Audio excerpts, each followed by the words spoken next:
Bonjour et bienvenue au podcast Premier Vision. Le but de ce podcast est de s'amuser tout en discutant d'un film ou d'une série de films. And you will know my name is the Lord when I lay my vengeance upon you. Il est important de prendre en note que si vous n'avez pas encore écouté le film discuté aujourd'hui, je vais le spoiler complètement. There will be blood. Bonne écoute. Consider that a divorce. Bienvenue aux entreprises Bolin. Aujourd'hui, nous parlons de La Femme Chat, sortie en 2004 et réalisée par Pitof, avec Halle Berry, Benjamin Bratt, Lambert Wilson, Francis Conroy et Sharon Stone. Je suis Mathieu, et je suis libre, et la liberté, c'est le pouvoir. Alors aujourd'hui, on couvre encore les films dans l'univers de DC, tous les films qui ont été en live action, qui sont sortis au cinéma. C'est sûr que dans l'ère où on est en ce moment, là, comme on couvre un film de 2004, puis oui, il y a des films qui commencent à sortir directement en DVD ou des films animés. Mais on couvre plus les films là, en live action, puis qu'est-ce qui est allé au cinéma, parce que je veux dire, si on commencerait à couvrir tous les films qui sont sortis en directement là, sur vidéocassette, ou s'il y avait encore un peu de vidéocassette à cette ère-là, là, c'était pas mal la fin, mais si on couvre vraiment qu'est-ce qui était plutôt en DVD, là, je veux dire, on n'aurait pas fini. Là, fait que quelque part, il faut comme trouver un peu une ligne entre les deux, là, puis juste ce qui est live action au cinéma, c'est comme ce qui est le préférable. Si vous êtes nouveau au podcast, je sais pas exactement pourquoi que vous apparaissez, je veux dire, au milieu là, de la rétrospective sur le film La Femme Chat, mais bienvenue. Si maintenant vous êtes intéressé à savoir qu'est-ce que le podcast a fait dans le fond jusqu'à pour se rendre au film là, de 2004 de La Femme Chat, rendez-vous sur premiervisionnement.com où ce que vous allez pouvoir voir tout ce que le podcast a fait. Dans cette rétrospective-là, vous trouvez l'onglet DC, puis vous allez voir là, à partir là, du film de Superman de 1951, en couvrant tous les films là, de Batman des années 90, en passant par La créature du marais dans les années 80, et bien sûr aussi les films de Superman des années 80. Tout est là. Je veux dire, il y a plusieurs autres films au travers, mais à vous de voir sur premiervisionnement.com. Au dernier film dans cette rétrospective, on a couvert le film Steel de 1997. Il y a quand même beaucoup de choses qui se sont passées là, en 1997 et 2004. On a eu la franchise des Blade qui est sortie vraiment tout au travers de ça. Dans le fond, le troisième film sortait là, la même année que La Femme Chat. Mais on a eu les premiers X-Men aussi que j'ai couverts aussi sur le podcast. Qui aussi mettait en vedette Halle Berry, notre héroïne d'aujourd'hui. Mais aussi, on avait la franchise Spider-Man qui recommençait un peu aussi les airs de super-héros. On a X-Men puis Spider-Man là, qui est comme un peu reconnu là, pour avoir comme un peu continué là, ou comme redonner un nouveau souffle là, au genre de super-héros. Pour l'univers de DC, c'est sûr qu'on était un peu dans la descente aux enfers. Depuis, dans le fond, Batman à jamais, c'est où qu'on avait eu peut-être le dernier moment de gloire.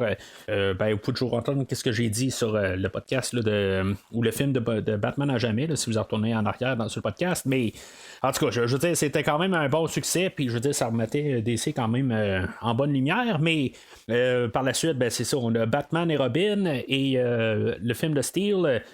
Qui n'est pas vraiment un atout là, pour l'univers de DC. Suite au dernier film de Batman, Batman et Robin de 97, on cherchait toujours quand même à faire un Batman 5, là, en guillemets. On voulait amener l'épouvantail, puis on travaillait quand même encore sur un plan. On avait même pensé à faire un peu une histoire plus sombre, là, genre que Batgirl s'aurait fait tuer, des affaires de même, puis on savait pas exactement là, comment on allait y aller, mais on travaillait encore. Évidemment, ce projet-là est comme tombé à l'eau. On avait aussi travaillé sur un premier film là, de vouloir faire Batman contre Superman. On avait commencé à travailler là-dessus, puis finalement, ce projet-là a tombé à l'eau. Ce qui nous amène au film d'aujourd'hui. Dans le fond, le film de la femme chat, c'est un projet qui était un projet en spin-off qui était sur les rails quand même depuis le film de 92 du retour de Batman que j'ai déjà parlé. On avait Michelle Pfeiffer qui faisait la femme chat là, dans ce film-là. C'est sûr que là, ça a comme tourné dans le bout. Il y a même Tim Burton qui était prêt à réaliser pendant un certain bout. Il était toujours intéressé. Finalement, avec tout le temps, puis toutes les choses là, qui ont fait que le temps s'est rallongé entre le film là, depuis 92, Tim Burton s'est tourné à faire d'autres affaires, bien sûr. C'est pas qu'il ne pouvait pas retourner, mais quelque part, l'intérêt est parti. Michelle Pfeiffer, éventuellement aussi, elle était plus intéressée à reprendre le rôle.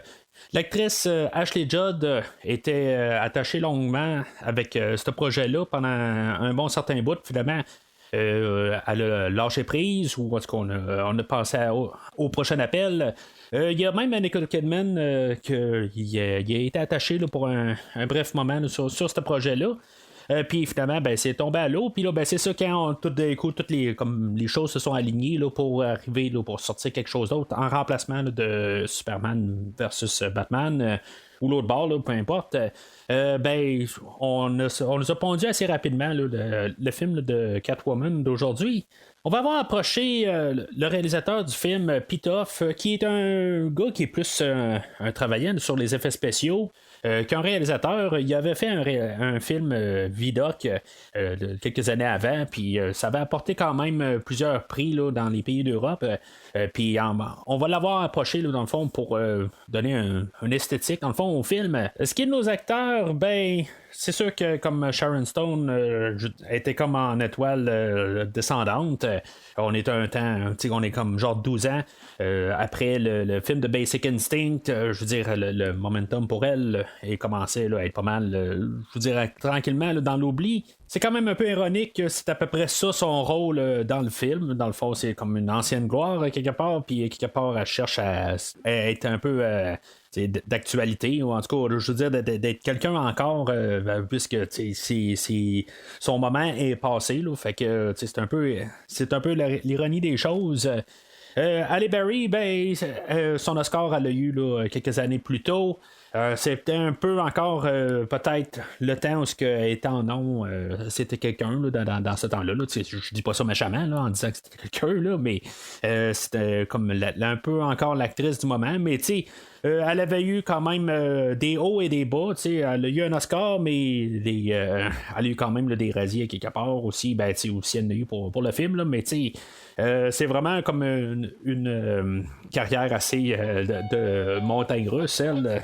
Mais je garde mes opinions sur elle pour tantôt.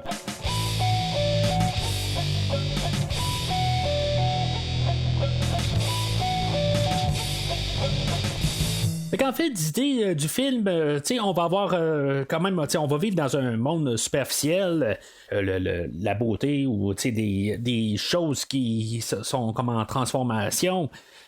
Comme on a le personnage de Sharon Stone qui, dans le fond, qui était le visage de Bolin avant, puis que maintenant, elle vaut plus rien, mais qui veut quand même comme maintenir ça. C'est un peu en contraste avec Halle Berry, que elle était comme à rien avant, puis tout d'un coup, elle a sa transformation pour être quelque chose maintenant. On va quand même jouer beaucoup sur la confiance en soi. C'est quelque chose que le personnage d'Halle Berry n'a pas du tout au début, puis finalement, elle a plus de confiance, puis tout d'un coup, les portes du monde sont ouvertes à elle.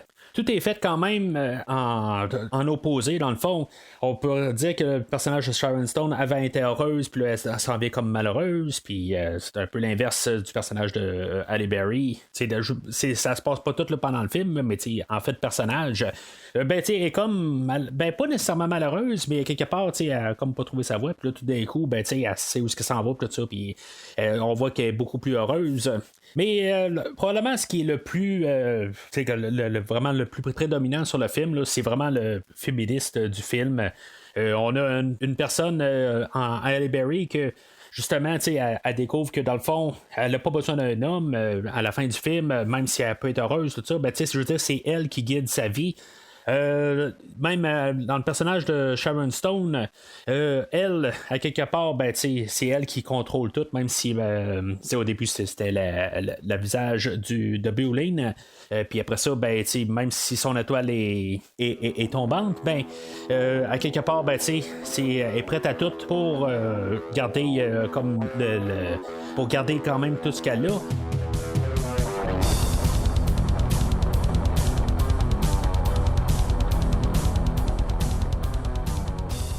Alors, le film commence avec un générique, comme quasiment tous les films de la DC en général.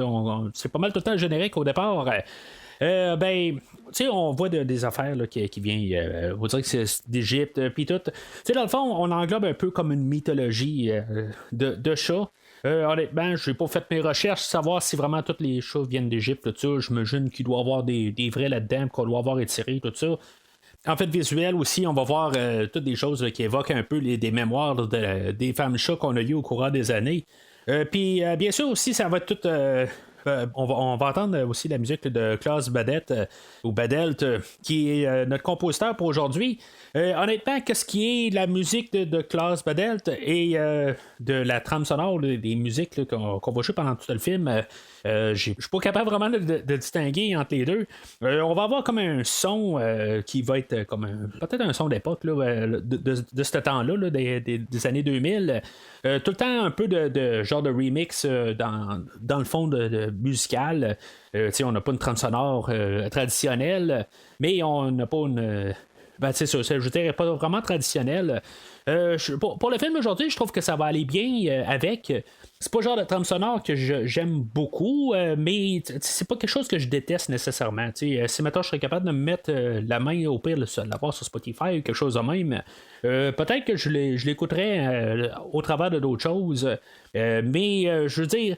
Il y a des fois que pendant le film, je trouve que des fois, il y a certaines scènes que je trouve que ça marche pas tout à fait. Il va y avoir même des endroits où c'est comme je dis, je sais pas exactement si c'est cette trame à lui parce que je suis pas capable de mettre la main sur la trame sonore, ou sinon c'est les musiques là, qu'on décide de jouer en trame de fond. Il y a des fois, on dirait que la musique elle va juste être comme sur play, puis on n'aura pas édité vraiment pour le moment exactement. Fait que il y a des fois que, point de vue musical, que je trouve ça étrange comme choix. On a juste comme pas. On s'est pas arrangé pour que ça marche avec la scène. Mais en général, c'est correct. Ça vaut pour le film d'aujourd'hui. C'est juste que. Juste les endroits où ils sont utilisés. Il y a des bouts où il y a comme des voix, des affaires de même. Il y a peut-être que pendant les séquences d'action, quand le monde parle, je ne mettrais pas ça. J'enlèverais les voix, je trouverais plus juste qu'on n'ait pas de voix comme pour interférer avec les dialogues des personnages. Mais en tout cas, je veux dire, c'est vraiment comme 50-50, mais c'est pas quelque chose là, qui vraiment là, que je trouve qu'il y a la meilleure trame là, qu'on a vue là, ou que j'ai entendue là, dans plusieurs toutes là, dans tout ce que je connais. Alors, le film commence proprement avec The Bourne Identity ou La mort dans la peau. Je sais pas exactement. Il y a Halle Berry qui est dans l'eau, qui est morte. Je veux dire, on avait La mort dans la peau qui était sortie là, quelques années avant là, avec Matt Damon. Puis il y avait une version originale là, qui était. Pas une version originale, là, mais il y avait une autre version là, qui était sortie là, plusieurs années avant ça aussi. Peut-être un jour, là, on arrivera à faire cette rétrospective-là.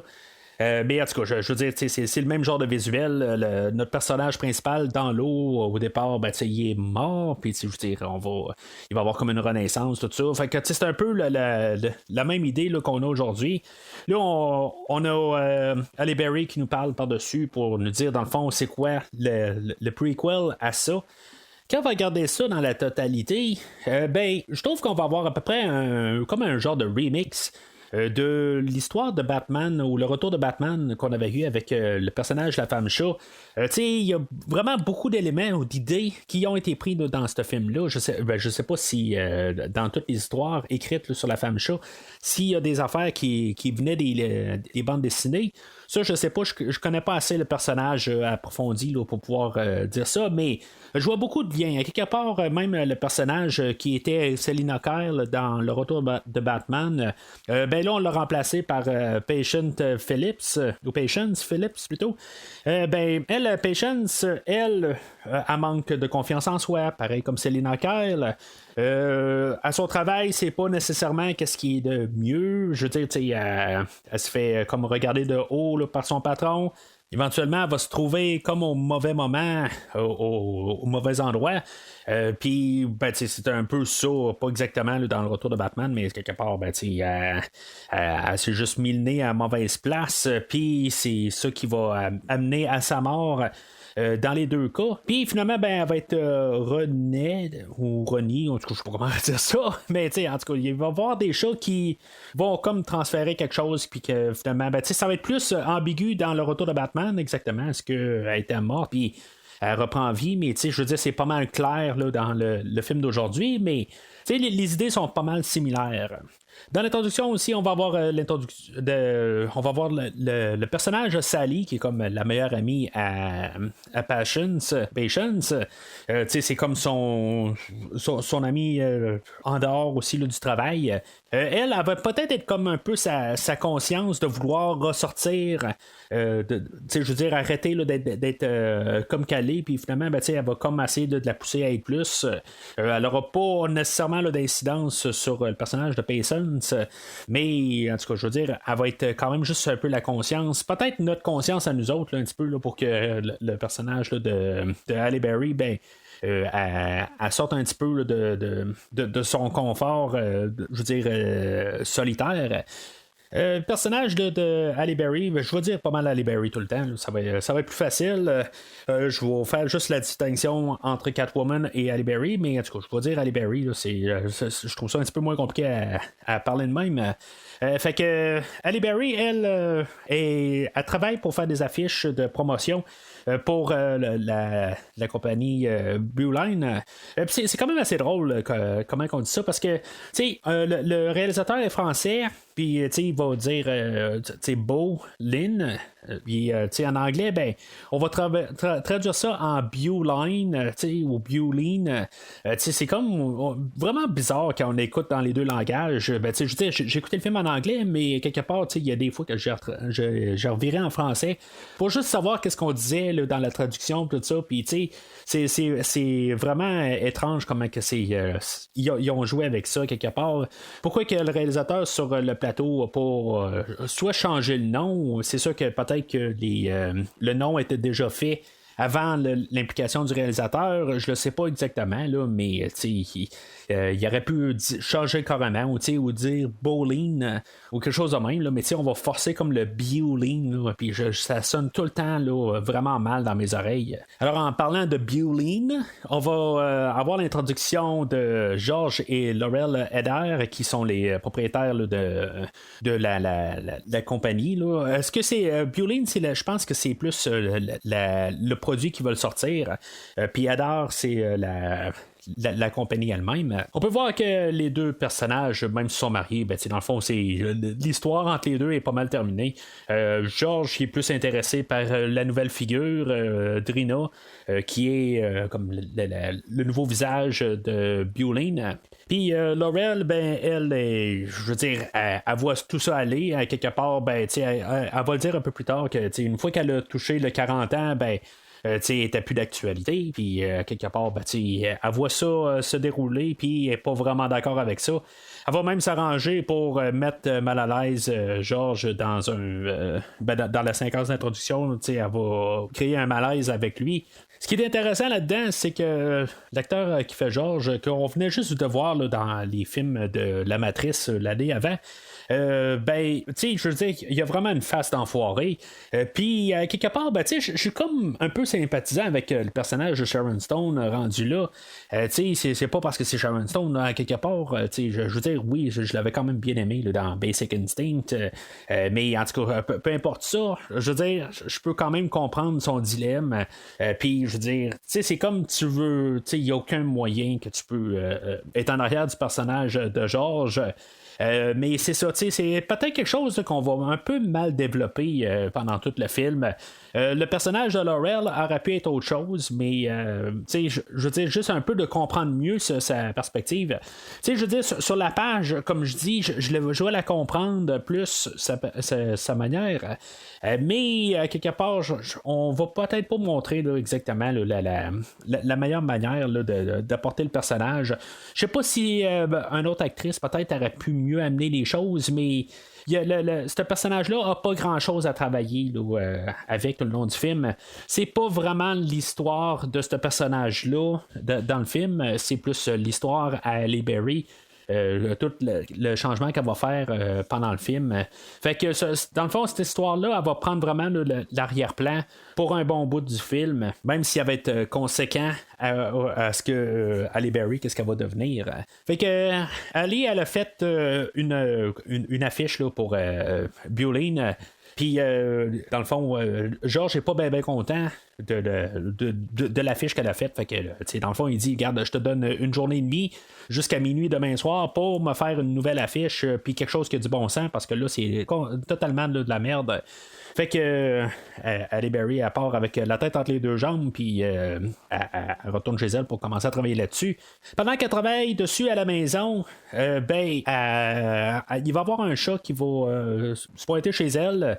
Puis, en bout de ligne, il va se placer là, en dehors de la bâtisse, puis que quelque part, Halle Berry, elle va dire, t'es comme mal placé tout de suite, puis capable de descendre. Elle envisage un peu, mais à quelque part, on peut voir que le chat peut quand même assez descendre, là, mais en tout cas, peut-être qu'il manque quelques facultés là, dans la tête à Halle Berry, je sais pas, mais elle va comme embarquer sur un air conditionné, puis je veux dire, à quelque part, c'est clair qu'elle s'arrange pour que ça tourne mal.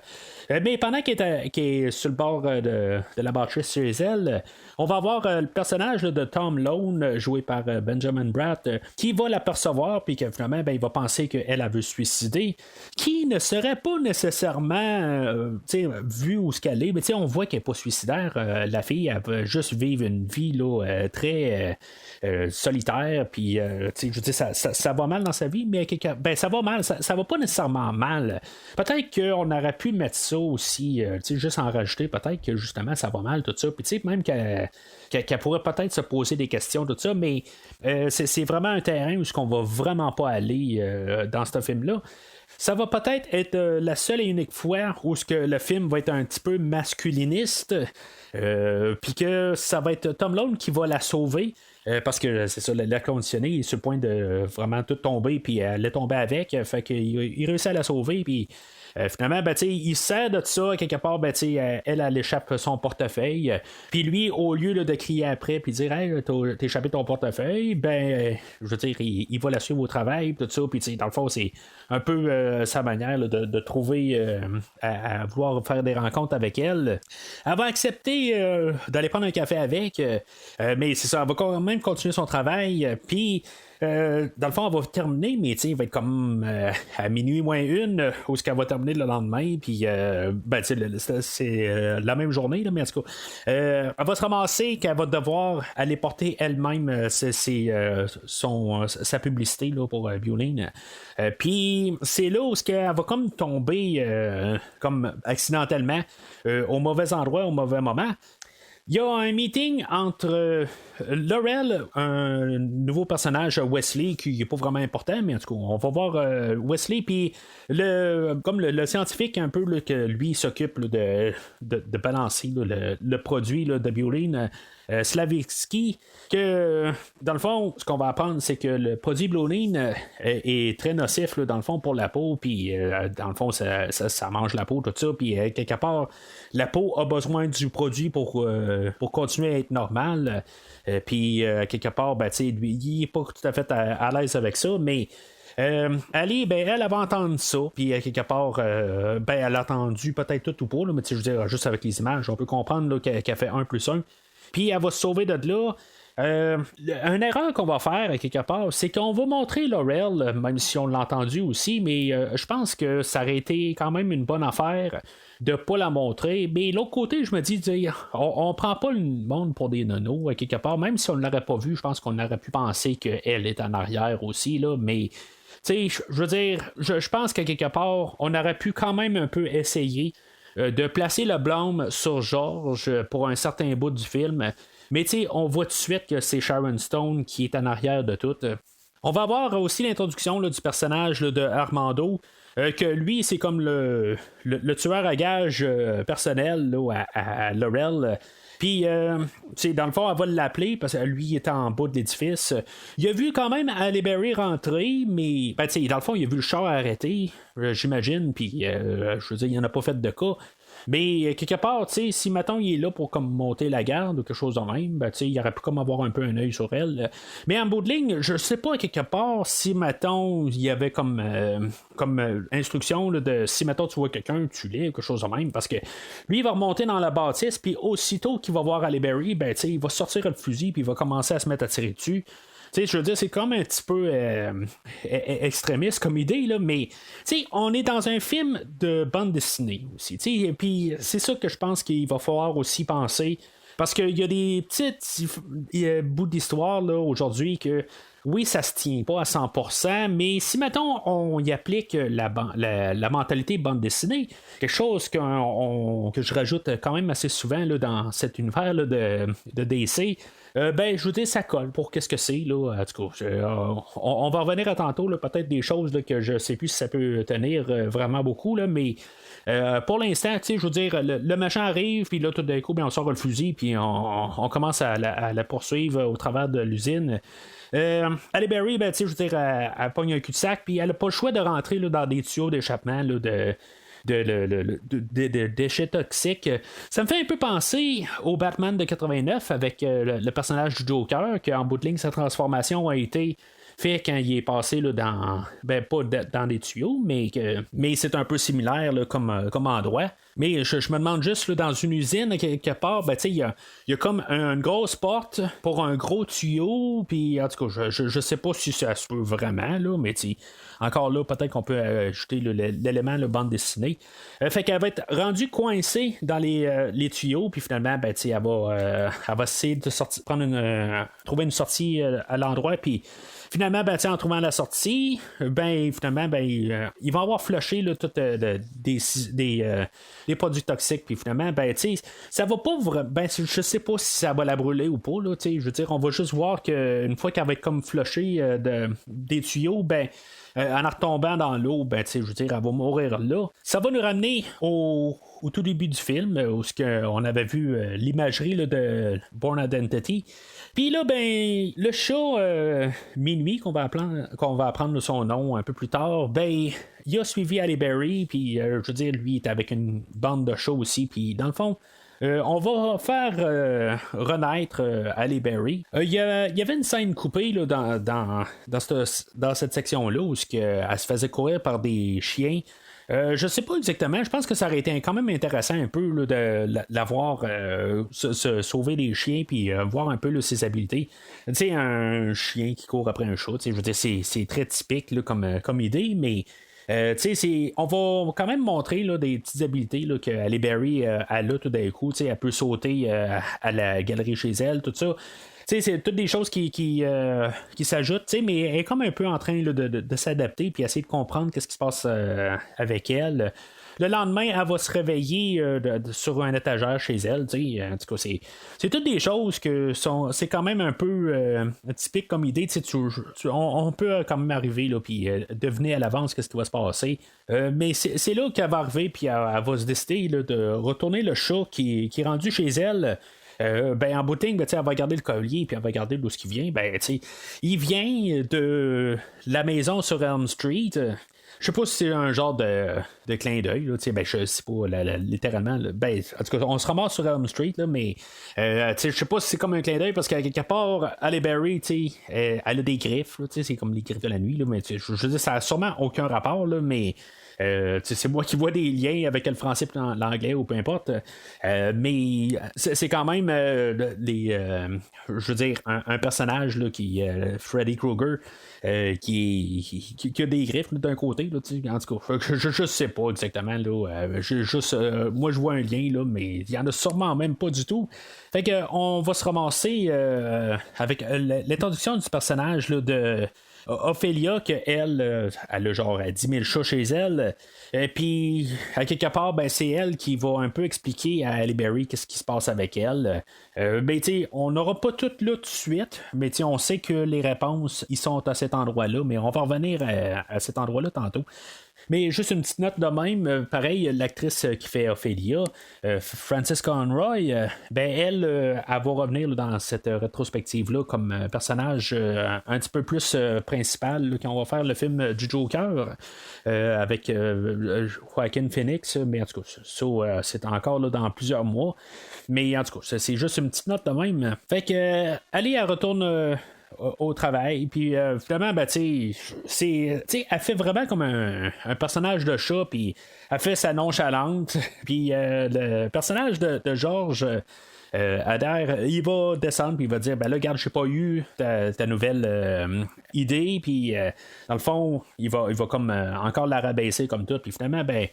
Halle Berry, elle va comme y dire un peu sa manière de penser, mais elle a comme les deux, elle est comme un peu en transition, puis elle est comme la vieille Halle Berry, puis Catwoman est comme entre les deux, fait que elle va y dire sa manière de penser, mais elle va comme la regretter par la suite. Ce qui va amener qu'elle va se faire virer, puis en tout cas, qu'elle va sortir de là, puis on voit vraiment là, que la transformation en chat, puis elle sent plus les choses.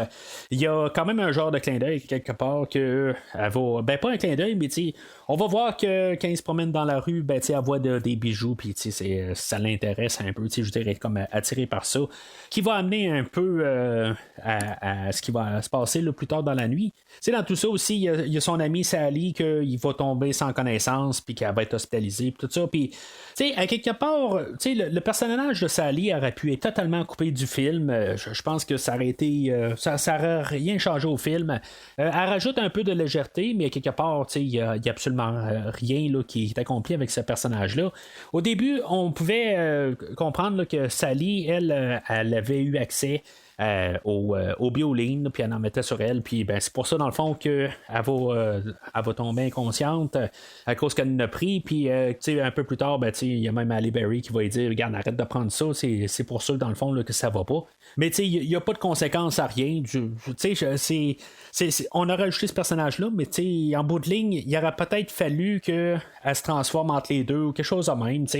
Pas que à quelque part juste Halle Berry dise arrête d'utiliser ça puis que ça termine là, en tout cas. Fait que je trouve que il n'y a aucun but de ce personnage-là. Pendant ce temps-là, ben c'est sûr que la relation avec Benjamin Bratt, là, Tom Lone, ben commence à prendre de l'expansion. En même temps que Halle Berry, ben, elle découvre ses pouvoirs comme femme chat, ben sa relation avec Tom Lone aussi, il rajoute du bien dans sa vie. Tu vois, quand elle est pas mal plus heureuse, tout ça. Encore une fois, c'est pas qu'elle était malheureuse, mais je veux dire, dans le fond, elle est en amour, tout ça, un peu, puis elle sait quoi exactement qui donne des ailes, c'est en guillemets, là, qui la fait changer, tout ça. C'est comme un peu pour être ambigu, je pense, mais c'est clairement à cause là, de ses pouvoirs de chat qui prend le dessus sur elle. Elle va jouer au basketball avec Tom, puis on va voir qu'elle a comme vraiment de full d'habilité. À cause des pouvoirs de chat qu'elle a. Puis, tu sais, même quand elle va parler au téléphone avec Sally, qui est quand même assez drôle, puis c'est bizarre, c'est comme l'impression que c'est même pas voulu, mais, tu sais, juste le lien avec. Elle va dire que, tu sais, j'y ai Shaquille O'Neal sont derrière, quelque chose de même. Je veux dire, j'ai botté le derrière en bout de ligne, mais à la façon Shaquille O'Neal, je sais pas si c'était vraiment un clin d'œil ou une pointe à Shaquille O'Neal là, qui avait été le personnage, l'acteur qui avait fait Steel au dernier podcast que j'ai fait là, dans cette rétrospective-là, qui était techniquement le dernier film de DC au cinéma. Là, fait que, en tout cas, je sais pas si c'était une pointe ou quoi. Là, en bout de ligne, j'ai juste comme trouvé ça drôle d'un côté, là, mais je suis certain que ça avait quasiment même pas de lien du tout. Parce qu'en bout de ligne, on s'entend que Steel était vraiment une mini-sortie au cinéma. Je veux dire, ça a à peine été au cinéma, puis ça a à peine fait de l'argent. Ça a été vraiment éclipsé là, par Batman et Robin là, en 97. Steel a vraiment pas de réputation du tout. Je veux dire, même vous, je sais même pas si vous avez vu le film ou qui a vu exactement le film de Steel. C'est vraiment un film qui est passé vraiment là, entre deux chaises totalement. Fait que essayer de faire une référence à ce film-là, ça me surprendrait bien gros. Mais il faudrait me le dire si, mettons, vous avez réussi à voir Steel au cinéma. Moi, je veux dire, je l'ai vraiment pas vu passer. Je veux dire, j'avais à peu près aucune connaissance que ce film-là existait là, dans les dernières années. Là, je pense que ça fait peut-être 5-6 ans que je suis au courant de ce film-là, mais c'est tout. Là, c'est sûr que c'est plus facile là, avec l'Internet tout ça. Là, mais en tout cas, c'est pas méchant rien du tout. Je me dis, Steel, je veux dire, c'est un film qui est inconnu pour tout le monde. Là, mais en tout cas. Fait que Ali se réveille dans la nuit parce que ses voisins sont toujours bruyants. T'sais, on avait vu une scène un peu plus tôt où elle était trop gênée là, de vraiment là, leur dire là, de baisser le son et tout ça. La nouvelle Ali, elle, est pas gênée, puis tu sais, elle va aller même cogner à la porte, puis elle va dire là, vous baissez votre volume parce que sinon ça va mal aller. Puis finalement, elle a pas le choix là, de prendre action physiquement, puis elle va y prendre goût, puis en bout de ligne, elle gênera pas là, de voler la moto du gars qu'elle a ramassé dans le party. T'sais, en bout de ligne, elle va se ramasser une moto, mais je veux dire, c'est quoi, il y avait les clés sur le contact, quelque chose de même.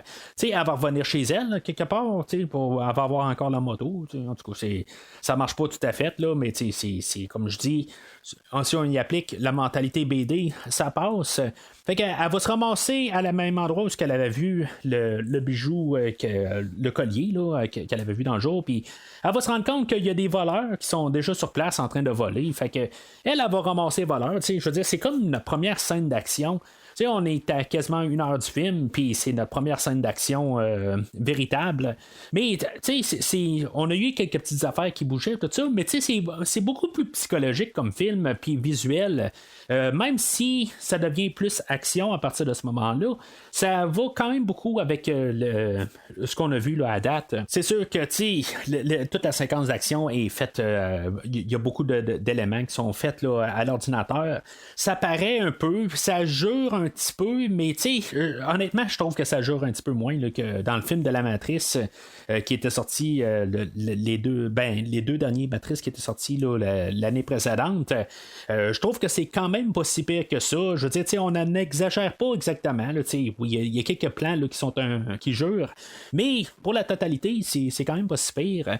Il va y avoir, j'ai oublié de dire aussi que Halle Berry, elle s'est comme toute redessinée un peu. Là, elle a décidé là, de sortir là, son habit cuir qu'elle a dit au début du film à Sally qu'elle n'allait pas sortir. Finalement, elle l'a sorti. Elle était en train de se transformer, elle va se couper les cheveux, tout ça. Ok, elle a de l'air plus badass, mais personnellement, j'aime mieux le look qu'elle avait au début, là, mais ça, c'est mon goût personnel. Je veux dire, c'est ce que j'aime mieux. Puis, tu sais, je dirais là, elle a juste son habit en cuir, ou ce qui est comme un peu plus prude. Avoir changé de look un peu, puis avoir quasiment un top de bikini, tout ça. Tu sais, pour un film féministe, pour qu'est-ce qu'il veut mettre la femme à l'avant, je trouve qu'honnêtement, je pense qu'on. Tu sais, c'est un peu un message à double sens. Puis, à quelque part, je trouve que ça va un peu contre l'idée, à quelque part, rendu là. Je pense que si on veut mettre la femme à l'avant, tout ça, je pense que c'était peut-être pas la manière à aller en la montrant plus dévoilée, tout ça. En tout cas, moi, je veux dire, en fait d'idée, je pense que dans tout ce qu'on va faire là, physiquement avec Halle Berry, je pense que peut-être qu'elle va paraître mieux à l'écran. mais ça va contre l'idée là, d'être féministe. En tout cas, moi c'est comme ça que je vois ça. Fait que le lendemain, elle va se réveiller avec les bijoux volés, puis elle va laisser une note dans le sac qu'elle va retourner. Elle va écrire je suis désolé ou sorry plutôt. Puis, tu sais, ça tombe comme par coïncidence que Tom Lone, c'est l'enquêteur qui a vu, qui va être chargé d'enquêter c'est qui les voleurs. Éventuellement, il va comparer ça, le je suis désolé qui a été écrit sur le sac, puis le désolé que Halle Berry va y avoir écrit sur une tasse ou un verre de café. Je ne sais pas exactement pourquoi que lui a gardé son café de. Ben, tu sais, peut-être que c'est un genre de souvenir des premières amours, des affaires de même, là. Mais, tu sais, à quelque part, il l'a gardé sur son bureau, quelque chose de même, là. Puis, quelque part, il l'a gardé là, dans sa boîte de souvenirs de couple qui aurait ouvert là, dans une couple d'années, là, quelque chose de même.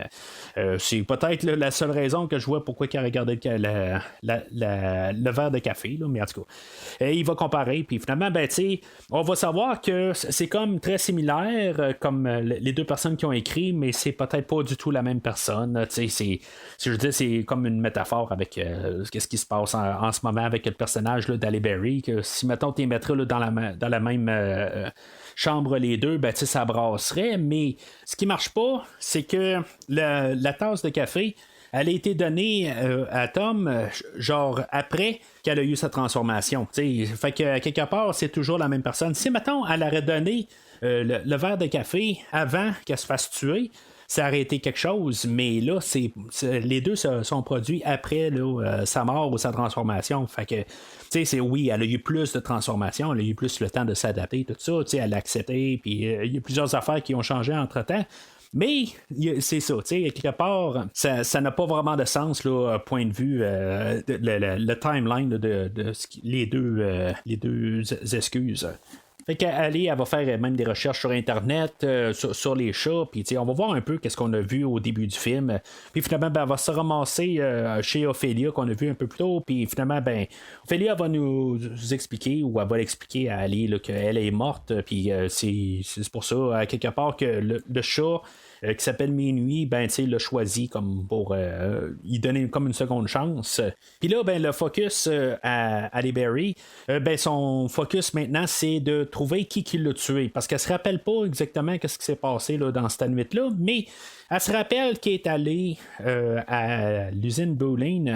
Alors, sa première cible, ça va être Armando, que c'est lui qui a comme enclenché là, l'éjection là, des produits toxiques. Là. Fait que c'est comme lui, dans le fond, qui l'aurait techniquement tué, là, mais c'est pas lui, dans le fond, la grosse tête en arrière de tout. Fait que elle va le suivre, puis ils vont se ramasser dans un bar, puis finalement, ben.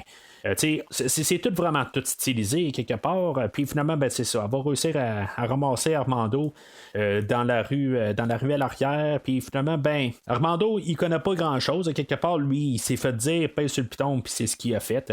C'est un petit peu comme Nono quelque part, c'est ça, je veux dire à quelque part il s'est fait dire juste tire, puis t'es meurtrier tout ça, je veux dire c'est comme un drôle de personnage rendu là, c'est vraiment un tueur personnel ou quelque chose en même là, pour le personnage là, de Laurel. Mais c'est ça. Elle, ben, elle saura pas que c'est Laurel en arrière. Elle va penser que c'est George qui est plus en arrière de ça. Mais ça aurait été le fun que le film essaie de nous apporter dans cette direction-là, mais on le sait que ça ne l'est pas parce qu'on a vu déjà Laurel faire la conférence qu'on avait vue un peu plus tôt. Fait que, en tout cas, elle va se ramasser à l'usine Bowline. Puis c'est là qu'on va voir aussi qu'ils ont tué le chercheur qui lui, dans le fond, il était pas à l'aise avec le produit de Bowline.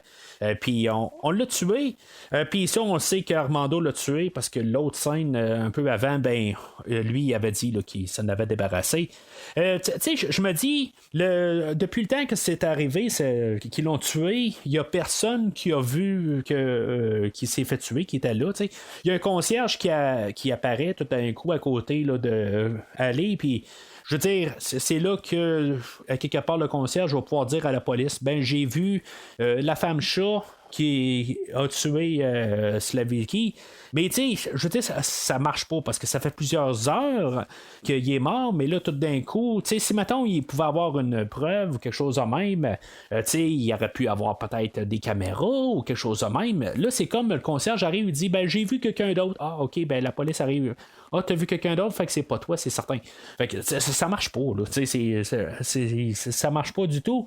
Peut-être qu'il faut appliquer là, la mentalité bande dessinée, mais tu sais, je pense que ça va être quasiment la chose sur ce qu'ils savent pas exactement comment dealer avec ce bout-là d'histoire, parce que dans la totalité là, du film, toute cette partie là, de mettre le meurtre sur le dos là, de Halle Berry, dans tout le film, là, ça marchera pas. Il y a plusieurs affaires là, ça n'a pas de sens. Le concierge, je veux dire, c'est juste une parole contre une autre, mais ils ont tué vraiment là, des plans, des photos pour montrer que la femme chat était sur place. Tu sais, ça n'a pas rapport tout à fait. Alors, la femme chat, Catwoman, où elle est, elle va se ramasser chez Eddard, puis elle va chercher George, mais elle va tomber face à face avec Laurel. Laurel, que dans le fond, elle va ramasser Catwoman avec un bâton de golf. Mais, tu sais, finalement, ben, à force de jaser, ben, ils vont s'allier ensemble. Ben, en tout cas, ils vont s'allier. Laurel, elle va vraiment utiliser Alley. Mais, tu sais, c'est ça que je me dis. À partir de là, pourquoi que ils font une alliance quand on le sait très bien que c'est Sharon Stone qui est en arrière de tout, ou Laurel, là, peu importe. Tu sais, c'est pas tout à fait. Ils ont mal joué avec cette idée-là. Tu sais, juste avoir coupé. D'avoir enlevé Laurel là, du début, ben, peut-être qu'on aurait encore des idées. Et là, il est clair que Laurel, elle va utiliser la femme chat. Fait que elle va lui donner un téléphone pour dire, bon, ben, regarde, on va s'allier ensemble, puis, on va régler là, l'affaire là, du meurtre. Puis, elle va dire elle va dire, bon, ben, ou plutôt la femme chat, là, parce qu'elle sait pas que c'est aller. Elle va dire il est au théâtre avec Drina, qui est la nouvelle face de Bulleen. Alors, la femme chat, exactement, une fois qu'elle se rend à George, qu'est-ce qu'elle va faire avec? Elle va-tu le tuer? Je veux dire, elle va le rendre à la police ou qu'est-ce qu'elle va faire exactement avec? Parce qu'en même temps aussi, elle cherche à savoir probablement le lien avec le meurtre de Slavicki. En tout cas, fait que quelque part, juste la police arrive à se pointer, puis elle dit rien à la police, à quelque part. Fait que elle doit se sauver, puis là, ben, elle va tomber face à face à Tom, bien sûr. Tom, il est comme partout, à quelque part. C'est lui qui enquête sur le meurtre de Slavicki, genre. Puis c'est. Donc, je suis pas certain de ça, par contre, mais en tout cas, c'est lui qui était sur la scène de crime à la bijouterie, mais en tout cas, il est comme tout le temps partout, puis là, ben, tout d'un coup, il est face à face à Halle Berry. Pourquoi qu'elle se sauve pas par la suite quand même, juste pour se protéger quand même, elle veut jouer avec, mais je comprends que point de vue histoire, il faut qu'elle l'embrasse pour que plus tard, ben, il puisse coordonner les marques de rouge à lèvres, qui est complètement ridicule, mais en tout cas, c'est ça. Ils vont comparer ça plus tard pour qu'ils puissent savoir que c'est Halle Berry et Catwoman, c'est la même personne. Mais c'est ça. Fait qu'elle joue avec lui, puis finalement, ben, elle se sauve. Mais c'est ça, elle va aller souper en Halle Berry, ou Patience. Elle va aller souper avec Tom, puis là, ben, finalement, ben, ils vont tomber en amour, tout ça. J'aime quand même pendant le souper où Halle Berry, ben, elle va manger les sushis, là, elle n'aura pas de fond, tout ça. On l'avait vu un peu plus tôt aussi qu'elle ouvrait des cannes de poisson, puis qu'elle mangeait comme tout. C'est un poisson, c'est un poisson. Je veux dire, c'est un chat, puis elle mange les sushis, puis du poisson à triple. Fait que, par la suite de ça, Tom, quand il va se réveiller au milieu de la nuit, ben, il va remarquer qu'il y a une griffe que Ali s'était fabriquée là, pour son costume. Il a comme pilé sur une des griffes. Puis il va comme un peu suspecter que c'est elle, Catwoman.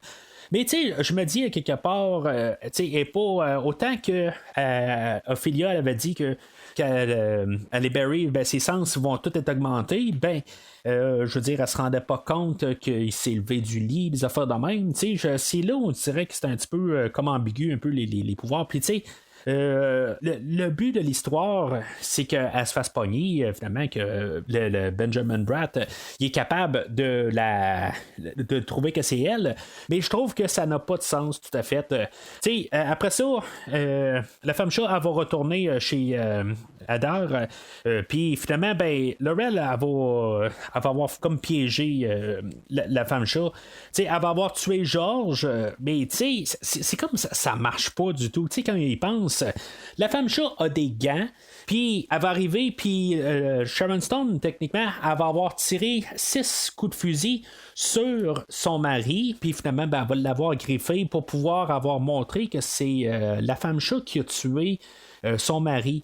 Mais ayant écouté quand même beaucoup d'émissions de CSI, que commençait un peu, qui commençait dans le fond dans ses tout débuts, c'est des niaiseries quand même, mais c'est pas juste à cause de CSI que je connais ça, là, je veux dire, mais c'est toutes des affaires qu'on apprend à la longue aussi. Quand tu tires du fusil, t'as des choses de la poudre de fusil, puis tout ça, puis qui s'en va quand même sur tes mains, puis tout ça, puis à quelque part de même, puis juste à la base, Sharon Stone, elle n'a pas des gants dans les mains, même si elle a des mains en marbre. On l'avait vu un peu plus tôt que Bewline, ce que ça faisait, c'est que ça rendait toute la peau dure comme du béton ou du marbre quelque part, puis je veux dire, ça est comme indestructible. Puis c'est peut-être des choses que on aurait dû garder un peu subtil, puis pas vraiment nous mettre vraiment trop apparent. Mais en tout cas, c'est pas de ça que je veux parler. Je veux juste dire que en bout de ligne, Sharon Stone a tué son mari à coup de fusil. À main nue, en tout cas, à quelque part, peut-être qu'elle l'a pas. Peut-être qu'elle avait un gant une fois qu'elle a tiré les 6 coups, mais là, elle tient le fusil carrément avec ses mains pareilles. Puis elle va le tirer dans les mains à Halle Berry, mais Halle Berry, elle peut pas mettre ses empreintes dessus, elle a des gants. Fait que ça marche pas quelque part. Pourquoi on est capable d'inculper la femme chat du meurtre? Mais je comprends quand même, juste sur la panique, tout ça, que Halle Berry, elle sent qu'elle doit partir de là, tout ça. Puis la police arrive en même temps. Puis je veux dire, je comprends un peu le stress qu'elle a, mais à quelque part, il n'y a pas de preuve qui va incriminer la femme chat, à part les oui-dire de Laurel. Puis, même là, ça fait combien de temps que lui, George, est mort? Ça fait 1 an, 1 heure ou quelque chose de même, le temps qu'elle arrive, tout ça. Je veux dire, les coroners sont capables de tout savoir ça. Je veux dire, le temps de mort, tout ça, puis le temps que la femme chat était là, tout ça. Je veux dire, une fois que tu veux juste comme checker tout ça, c'est sûr et certain que les preuves sont contre je veux dire, sont pas pour l'incriminalisation de la femme chat. Fait que à quelque part, c'est ce qu'on veut nous montrer, tout ça, mais ça se tient pas carrément.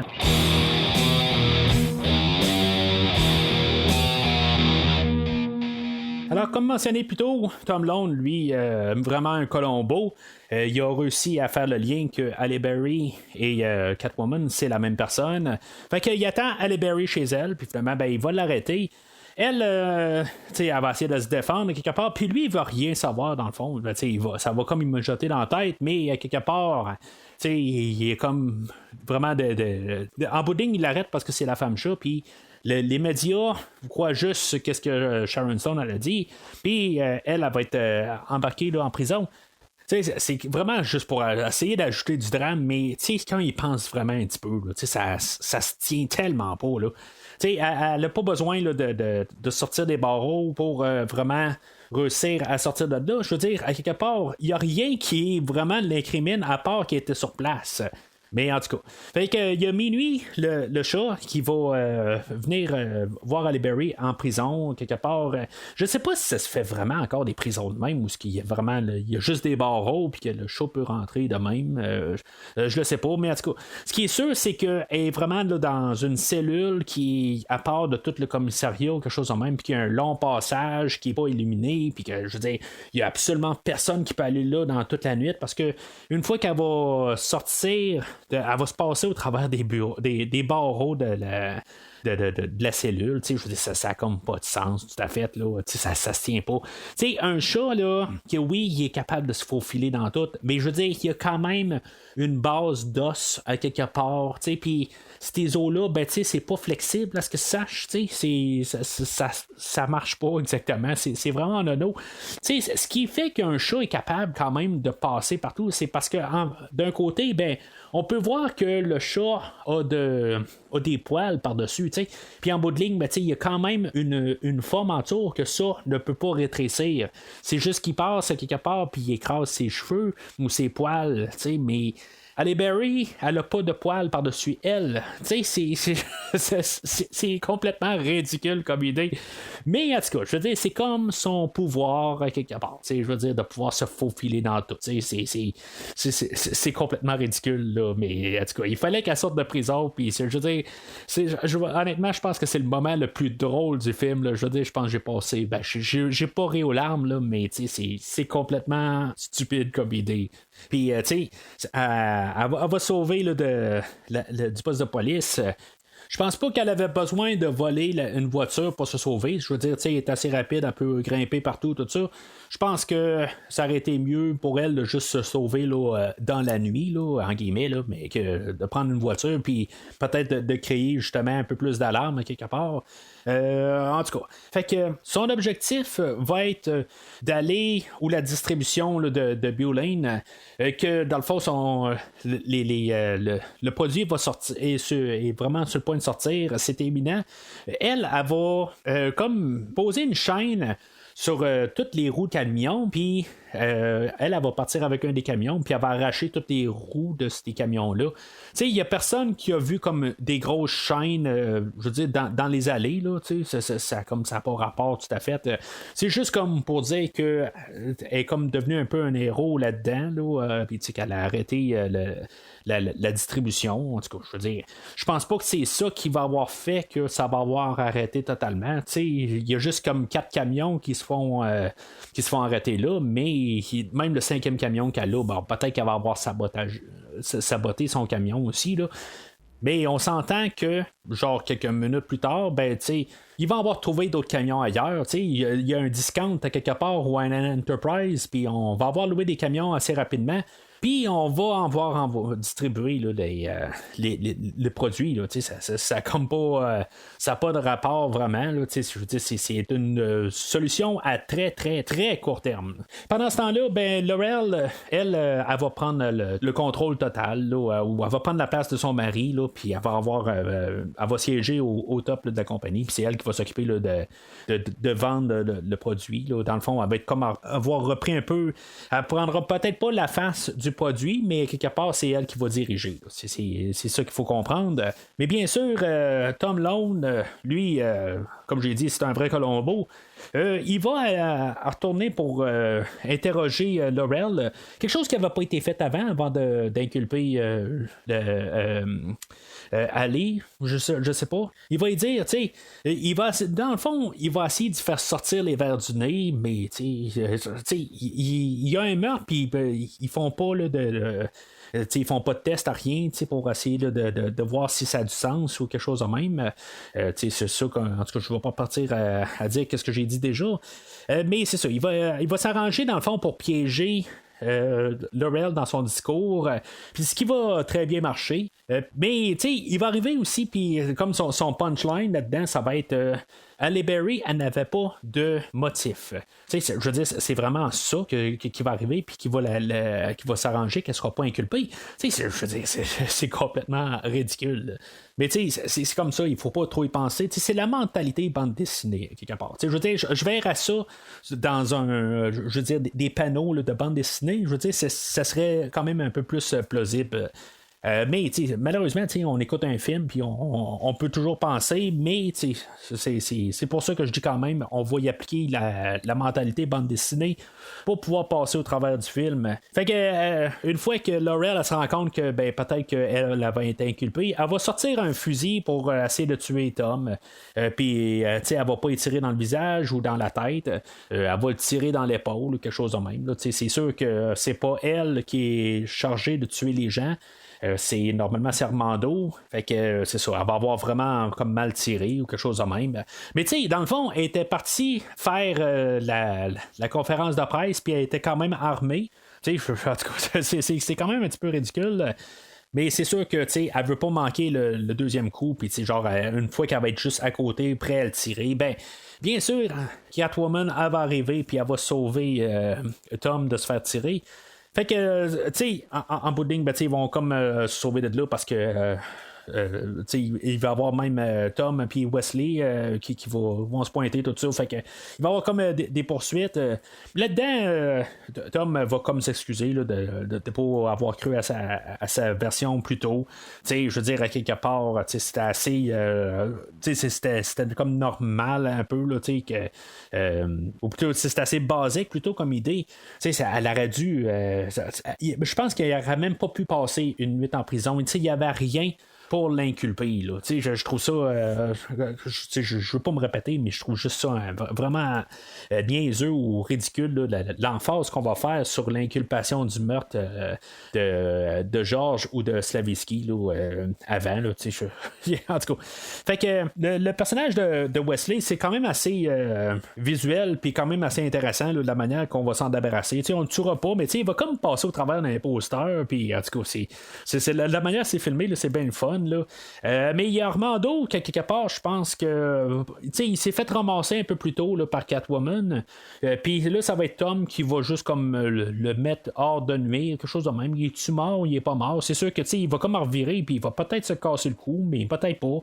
On ne sait pas exactement qu'est-ce qui va se passer avec le sort ultime là, de ce personnage-là. Mais bien sûr, il faut se ramasser avec le face-à-face ultime de Catwoman versus Face de marbre, ou je sais pas trop quoi exactement qu'on peut appeler Sharon Stone. C'est comme son super pouvoir à elle, c'est que juste elle mange des coups, puis il n'y a rien qui peut y faire mal. C'est complètement nono, quelque part.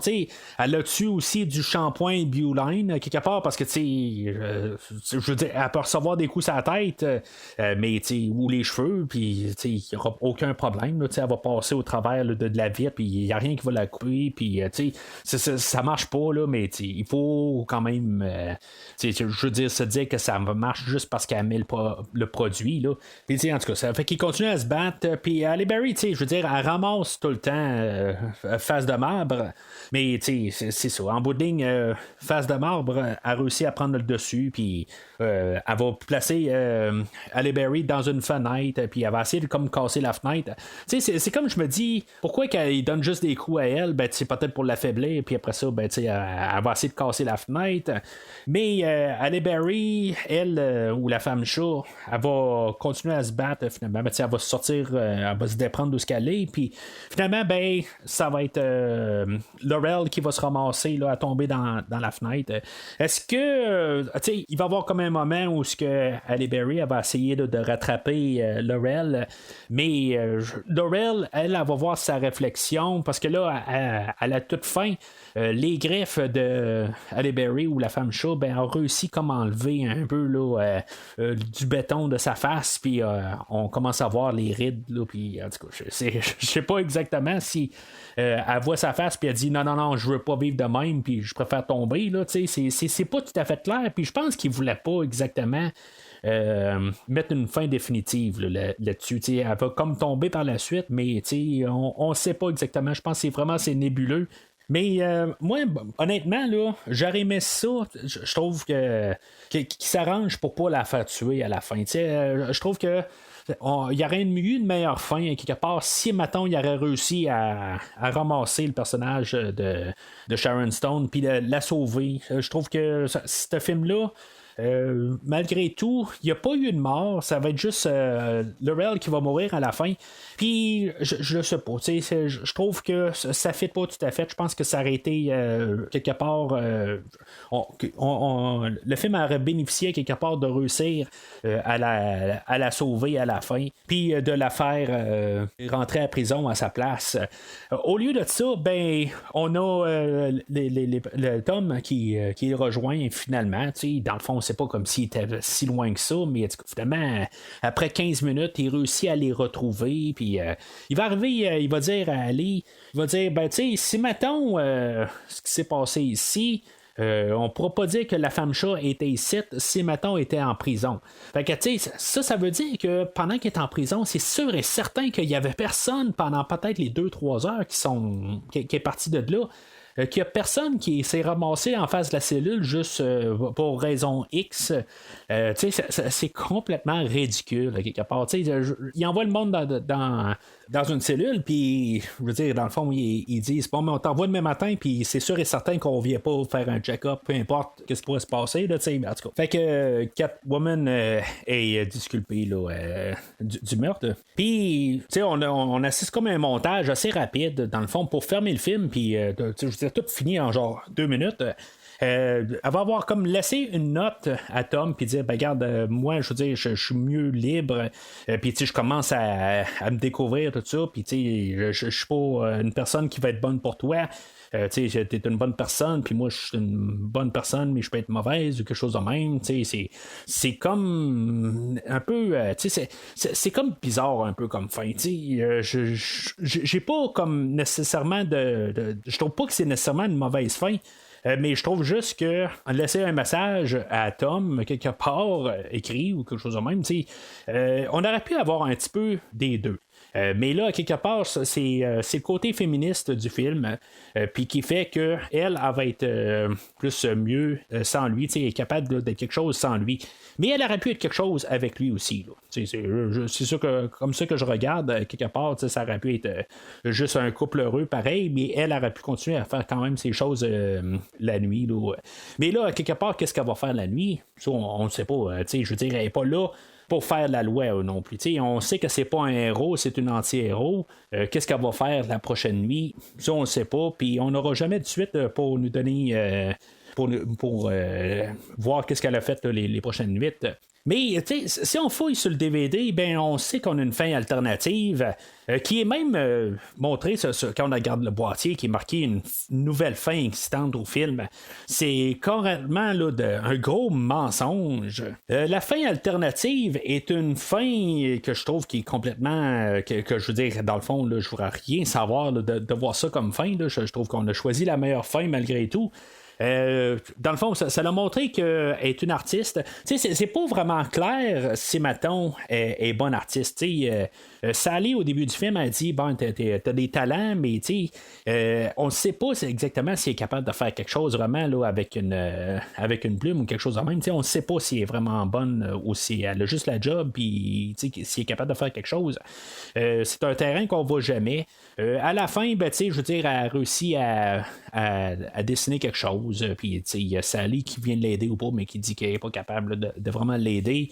Fait qu'elle s'est retrouvée un autre job dans le fond, puis il y a Tom qui vient la voir, puis c'est comme une fin de, ça finit bien là, on sait qu'ils vont comme finir ensemble, puis tout ça, puis ils vont aller de l'avant.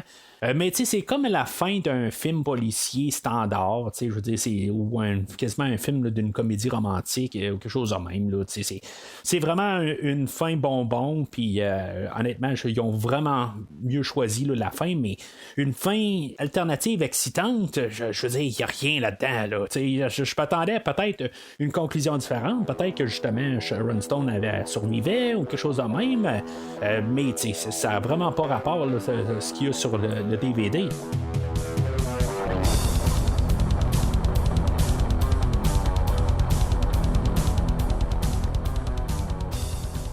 Alors, en conclusion, c'est sûr que le film, en fait là, d'histoire, là, je trouve qu'il y a des affaires là, qui n'ont pas de bon sens.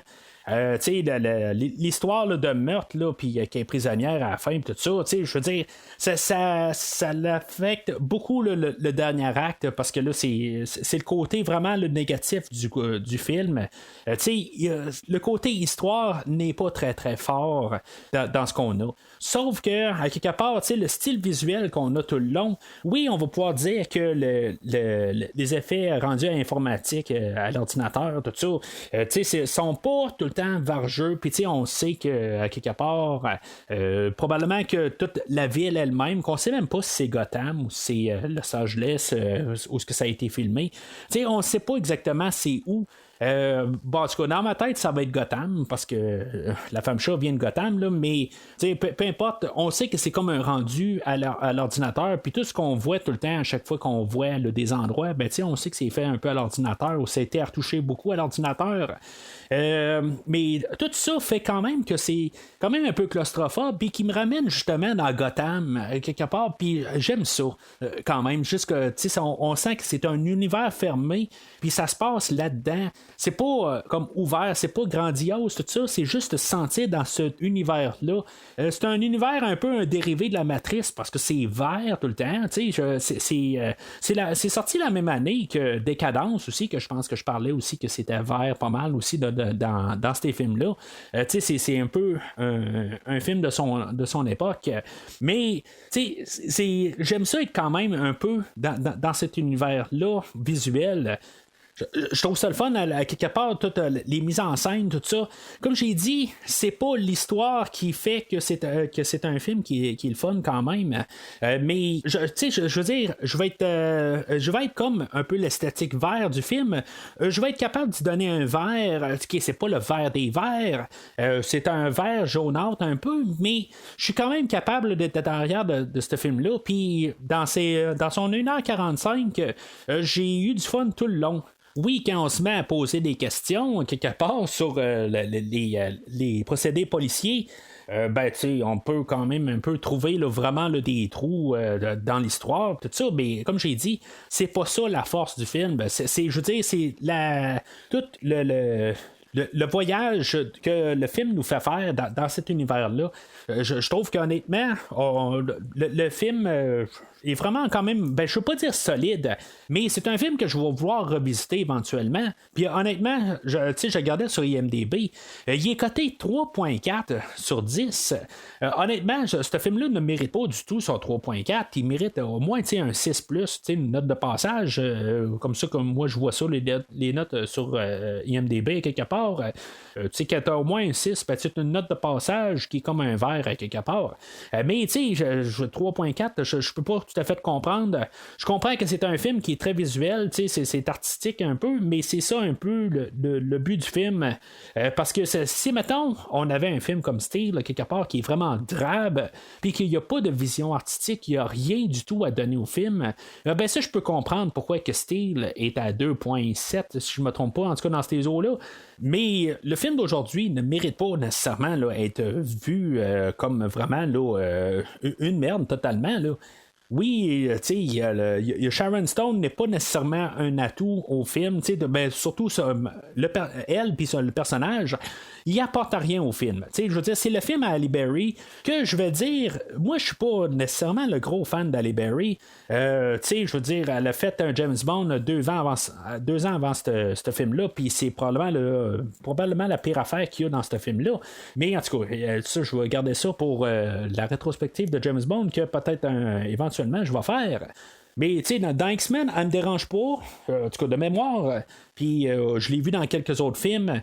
C'est pas que je la déteste, quelque chose de même, mais tu sais, je suis pas tout à fait un fan. Quelque part, je trouve que des fois, peut-être qu'elle en met trop, quelque chose de même, puisqu'elle est oscarisée, peut-être qu'elle pense qu'elle peut faire plus de drame qu'elle est capable vraiment de faire. Mais aujourd'hui, avec le style de film qu'on a, qui est comme très visuel, tout ça, sa performance va bien adhérer avec ce qu'on a, qui va faire que Halle Berry n'est pas quelque chose que je peux tenir contre le film, qui va être un atout plutôt et vraiment pas quelque chose là, qui va rabaisser le film. Fait que je suis bien à l'aise pour donner un verre là, au film d'aujourd'hui. Alors c'est pas mal tout pour aujourd'hui. Le prochain film là, dans cette rétrospective-là, ça va être le film de Constantine, qui c'est pas comme aujourd'hui. Aujourd'hui, c'est ça, c'était la première fois que je voyais le film. Le film de Constantine, je l'ai déjà vu il y a vraiment longtemps. aussi longtemps que quand il est sorti en DVD là, dans le temps. Là, je sais pas si c'était un film de 2005, 2006. C'est la dernière fois que je l'ai vu, c'est la seule et unique fois que je l'ai vu. J'ai rien vu d'autre. Je sais qu'il y a une série, je pense que c'est sur un Netflix qui était sortie. Je me suis tenu à l'écart de ça. J'ai eu comme aucun intérêt là, à essayer de visiter le personnage entre-temps. Je connais rien dans la totalité. Là. Je me rappelle à peine de quelque chose là, que j'ai vu sur le DVD. Fait que le prochain film là, dans cette rétrospective-là, c'est un nouveau film là, dans mon livre à moi. Puis je vais le revoir comme un nouveau film. Peut-être des petites choses vont revenir, mais la seule chose que je sais qui est... que je vais me rappeler, c'est qu'on va revoir John Wick, Keanu Reeves qui va revenir, qu'on va parler là, la prochaine fois. Mais entre-temps, je vais quand même essayer de mettre la main là, sur peut-être la première bande dessinée là, du personnage, juste un peu pour... je veux dire, un peu comprendre le personnage, là, faire les devoirs que je fais comme pas mal tout le temps là, sur le podcast, mais ça va être pas mal ça aussi que je vais pas mal m'aligner. Entre-temps, n'oubliez pas de suivre Premier Visionnement sur Facebook et Twitter. Je dirais plutôt Facebook, c'est plus l'endroit principal où ce que je vais poster les choses là, sur le podcast.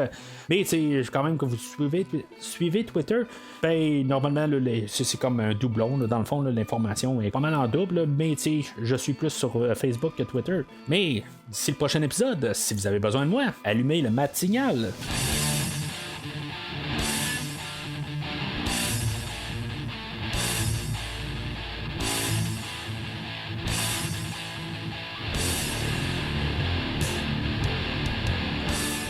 Merci d'avoir écouté cet épisode de Premier Visionnement. J'espère que vous vous êtes bien amusé. Revenez-nous prochainement pour un nouveau podcast sur un nouveau film. Les opinions qui se sont dites sont les miennes et ont pour but de mieux comprendre le film et ou trouver un sujet de discussion et non de servir comme version officielle ou définitive du film discuté ici. N'oubliez pas de suivre la page Facebook de Premier Visionnement pour être informé de nouveaux podcasts. Vous pouvez écouter Premier Visionnement sur plusieurs plateformes, dont Spotify, YouTube et Stitcher. Merci et au prochain épisode.